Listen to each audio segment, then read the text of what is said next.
Hello, good afternoon. Welcome to Nigeria Now on Airport Television, the winning station, where we keep you up to date with some of the happenings that are happening currently in the country. Number of things are happening where we are seeing that the prices of goods have not gone down even after the last celebration. I mean, traders as well as customers are complaining the prices of goods in the market. So that is what it is right now, as well as we're seeing various things happening. So we'd love to touch on looking at what is happening in Niger State regarding the issue of flooding, as well as touch a little in Anambra and see the preparations they are making concerning the 2025 gubernatorial election. I am Sada Laishidashim, and I'll be doing the program alongside Rachel Tansey. Good afternoon, Rachel. Afternoon, Sarah. All right, and to our viewers, please do remember you can drop your comment and your views on Facebook and YouTube. Drop your contributions. We'd love to hear what your own views are concerning some of the things we would love to discuss. Now, we already know it's that time of the year where we get to see rain falling, and I remember Nime had given us warning, heads up on the fact that this is what it's going to be like. We know that right now we're already almost at the tail end of the first half of the year. That's talking about June. So subsequently, right now down to July, August, the rain is going to be constant. It will be. So that is to say, we're going to see a higher level on the increase of our water. Water level is going to increase, as well as we're going to be seeing houses that have not been built well. Definitely, a number of collapsing. We're going to encounter that. Now we're seeing that in Niger State. I mean, the rain that fell this past week have really affected a number of communities where we're seeing about 21 persons were dead, and then over 6,000 people rather have been affected by the flooding in Niger State. And I just can't imagine what it's real like, because we know the way a place like Niger is. So definitely there will be a need. We know that it's just by the river, so definitely there will be an increase, and then people will get affected. And I remember you and I keep we've been trying to be more like advocates, going out to tell people using the platform here, this is what you need to do, clearing of your drainages. What is the government in the state doing concerning that? Because this warning has been earlier in the year where they're saying this is what is going to happen.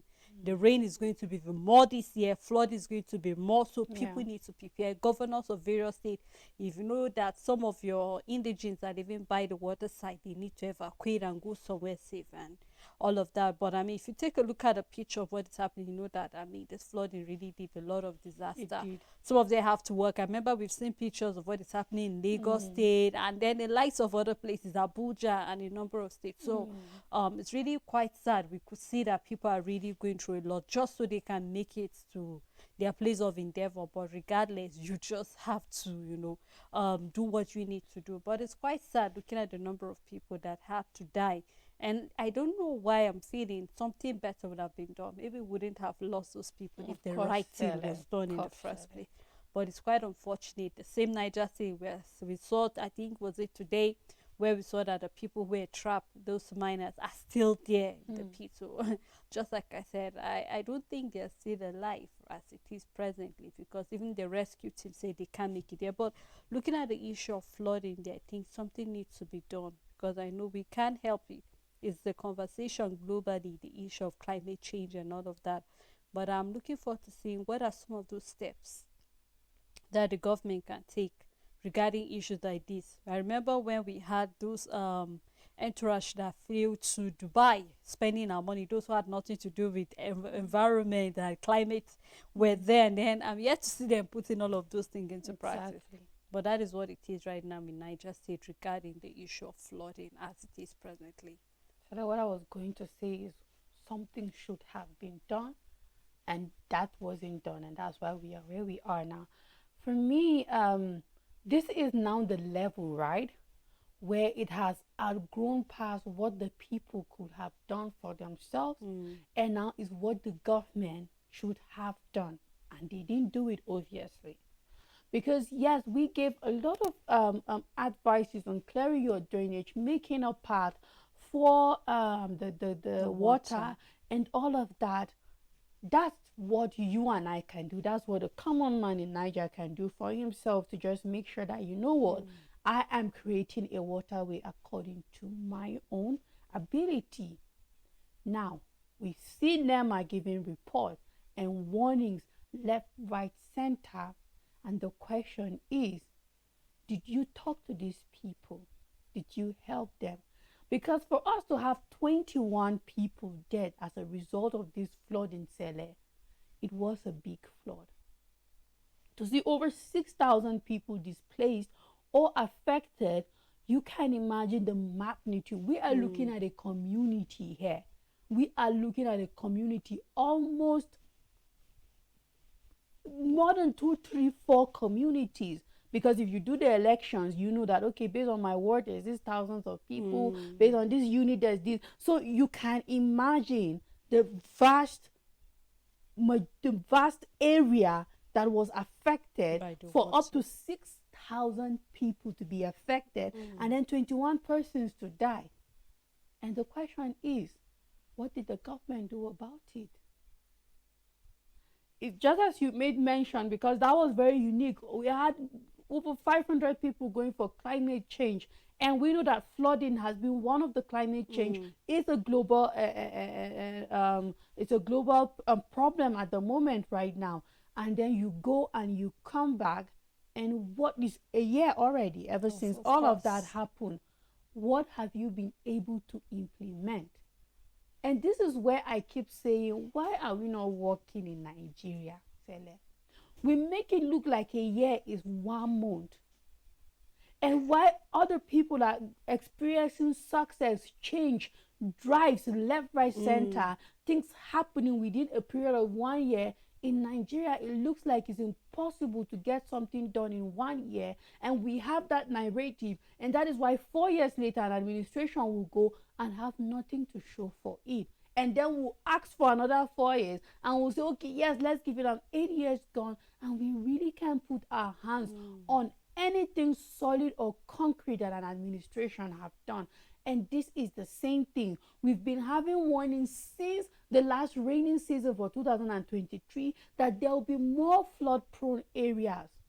What do the government in the state do? What did the Niger State government do for them to make sure that these people didn't die? Or what happened? Say you let the people know this is a flood prone area.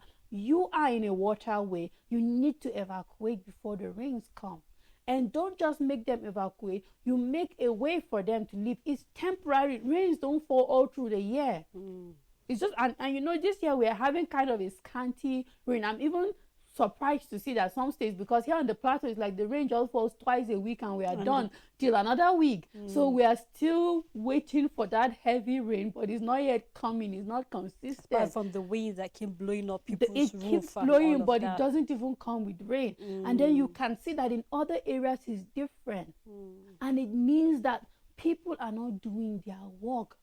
You have an office, you are charged with a responsibility, and nothing is being done. So a year is good enough for you to let people know that, okay, if the flooding stopped last year, with the forecast we are having of a heavier downpour for the year 2014, your area will likely be affected. This is what you should do. This is where you should move out to temporarily before you are able to wait for the rain to pass. And oh, come on, Sele, why do we make it look like we're above certain kind of organization, like we're above certain kind of way of living, structure, standards, and all of that? You just can't help but wonder, because I don't think 6,000 people is too much of a number to move to another place safer while the rain goes and move them, for them to be able to inhabit their this community and all of that.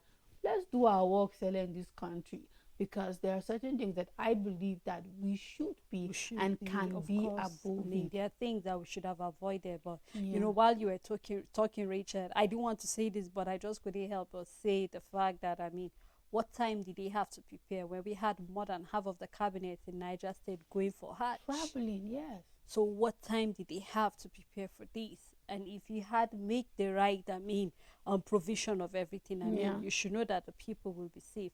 I just can't help but cast my mind back. I remember 2-3 years back what happened in Kogi. We know that has been the axis.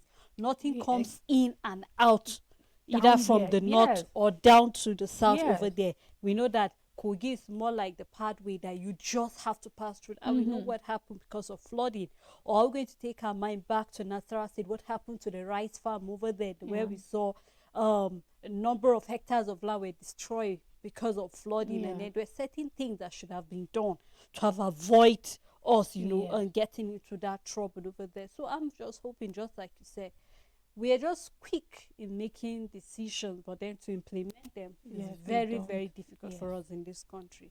So I hope we'll go advance this. I mean, we hardly hear people going through all of this issue of flooding, especially when it comes to things like this. But we know that there are certain things that the government cannot. But I believe that there are certain things you can do that will be able to reduce casualty to some extent. Now we're saying that for Anambra State, election is already ticking. Because they had their own their election was in, so these are part of the off-season elections we had. They had it in 2022, and it's already by next year it's going to be a fresh election. So right now in Anambra we're having elders and everybody trying to put their heads together, campaigning are going on, and all of that. And we're seeing that the forum there, the APC Elders Forum over there, are saying the fact that, you know what, there should be zoning, and we know that it's constitutional, whether for the gubernatorial election or for the presidential election. There are certain ways that it's supposed to be zoned. So if you're talking about a state, that means it's supposed to go around the various senatorial districts that you have in that state. And this, according to the elders over there, the APC elder, they say this has been a pattern ever since Peter Obi was the governor of that state. This has been a pattern they have been following to make sure that, you know what, they ration it round, they zone it from this other place down to this other place, so looking at their own senatorial district over there. And I think that is the right way, because while I was going through this, I just can't help to see if a state sees it mandatory that we need to actually zone it, taking it round, why are we having that difficulty to take it to the higher levels? That's talking about the presidential, even though we saw the House trying to move for a bill where we see that it must be rationed, it must be zoned to the various places. But this is what the APC Elders Forum are saying in Anambra State, that they must follow it, because they had to make an example to what happened during the Imo State election that happened last year, and then things that happened where we saw there was more like we had parties clashing head because it was not zoned properly, and eventually you'll be at a disadvantage when you don't follow certain patterns and all of that. But for them, they are deciding that, you know what, for 2025, all the parties have already agreed that they will be zoning this thing. I'm really happy, because we need to see some level of maturity, some level of organization when it comes to running certain elections. Because back was then that we saw that we normally see that presidential election is tough, but I mean, the 2023 election taught us that, you know what, gubernatorial elections can be very, very tough. Yes. If you don't make the right steps, you don't have the right. Let's not talk about the various in and out of courts we had in over 28 states. I mean, I think, is there any less than 10 states didn't go to court, because almost every state was saying ended up in court and all of that. So I think these are part of the pre-election preparations that we need states to be having, just to avoid stories that touches the heart and things that will not go as they have actually envisioned it to be at the state level. Yes, Stella, even for us here on the platform, I think we started learning those tough lessons 2015, and we've seen how if you do not carry out elections properly in your state, there's just going to be suffering that could be averted and all of that. And it's good, Stella, to see a state learning from its mistakes and then experience. I think that's just what Anambra is trying to do. Just making sure that, you know what, certain things don't repeat themselves, because politically there's a way things are expected to be done properly for a country to grow. Because you know what, every region have intellects, have capable leaders, have people with something different and new that they can offer, be it at the state level, the local government level, even up to the federal government level. So when we see states like Anambra saying, you know what, this is the step, the bold steps we are taking regarding zoning, and we are going to stick to it, regardless, even if a zone has a minority, because I know this happens in every state. There's where there's more of the minority tribes, and then there is where there is more of the majority. Perhaps the Southeast might not have that kind of challenge, knowing for you that they are all majority Igbos and all of that, for instance. But when we come down to the middle belt and then the north and all of that, you find that in a state we have so many tribes and ethnicity, different ethnic group of people. It makes it really difficult because there is always a majority. We can say that for Natural, we can say for Benue, we can say for Plateau, we can even say for Kaduna, we can say for a lot of states that there are. But regardless of who majority or the minority is, when you are zoning, you follow through to it because that is true governance, that is politics. When you bypass these protocols that have been put in place, that is why we always see the chaos we see or we go through. So yes, thumbs up to Anambra. And these are always the things that we have to say other states should follow too. Other states should follow suit and do the same if you want to see peaceful kind of election. And then secondly, anytime I say election, it's just INEC that comes to my mind, Sele. We can't just talk about elections without bringing in INEC.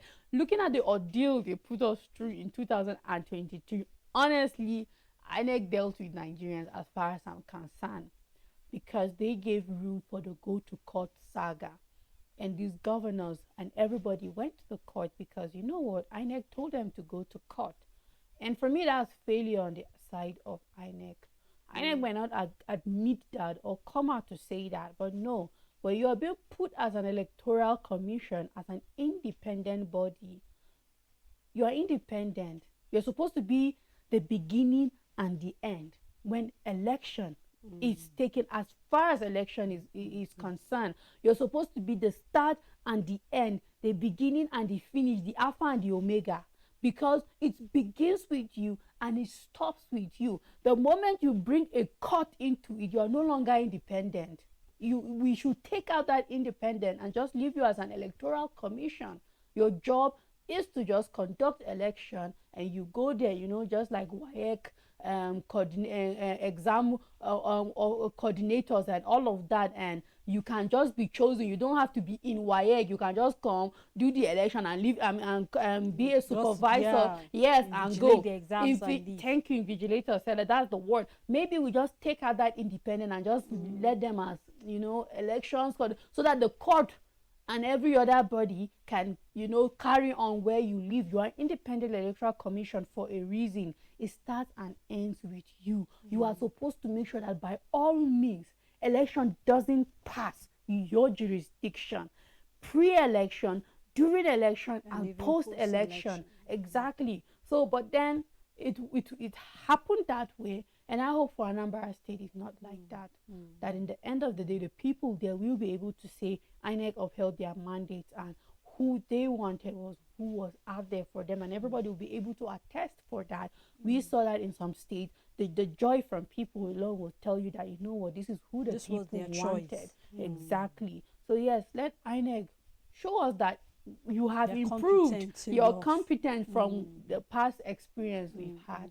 Honest, and even before the Anambra election for next year, we already have a Duanondo election already. Yes. We're seeing a number of people just dying in it, living and setting political parties for another. But just like you said, this is where we want to see how competent INEC will be, because it depends on them. And as well, I think for other political parties, just like we see that they are saying it should be zoned, I am hoping that if your zone already was represented, you will only be appreciated if you peacefully step down and let others that didn't get opportunity to rule. I think this is something we are lacking, where we see they said, okay, we are going to zone this thing to the south because the north have been in power for a long period of time. But yet, when it comes, we still see the north coming in again. You wonder, but you were given the opportunity. Why are you still bent on contesting again? Yeah. This has been another challenge we've been having in this country. And I hope that we'll be able to swallow our pride and our greed as a people and say, you know what, let these people have the opportunity. Just like you said, nobody has a monopoly of knowledge and ruling. There's something fresh that another zone have that you might not actually have it. So we hope to see that, because I think this is one of the things that have helped Rivers to be standing strong concerning the issue of zoning, whether it's a judge that will be on seat or not, and all of that. And when we consider all of this, we see there's sanity in the state to some level. So Let us see how INEC will be competent as they make preparation for that. Mm. Let's hope that the various people, candidates that will be contesting, will actually follow the zoning, because it's another thing to say it from the elders, it's another thing for the candidates to abide by the rules and regulation. As well, we look forward to seeing bodies that will make sure that that's INEC still making sure that it is zoned, because this is what the book said. And we hope to see a reform, because the town hall meeting that held last year should not go down the drain. There was a reform for the electoral body to be, for them to be able to do the right thing. Let whatever needs to be ironed out be ironed out, so that we'll not hear somebody was sworn in as a governor and then on going to court, the court said that no, you are no longer the governor. These are part of the things a number of people have been. So we hope to see all of the steps being followed eventually. Well, thank you, Rachel, for the You're welcome, Sarah. Thank you to our viewers, and also thank you to the crew for making the program a success. Until we come your way next week, please do have a blessed weekend ahead.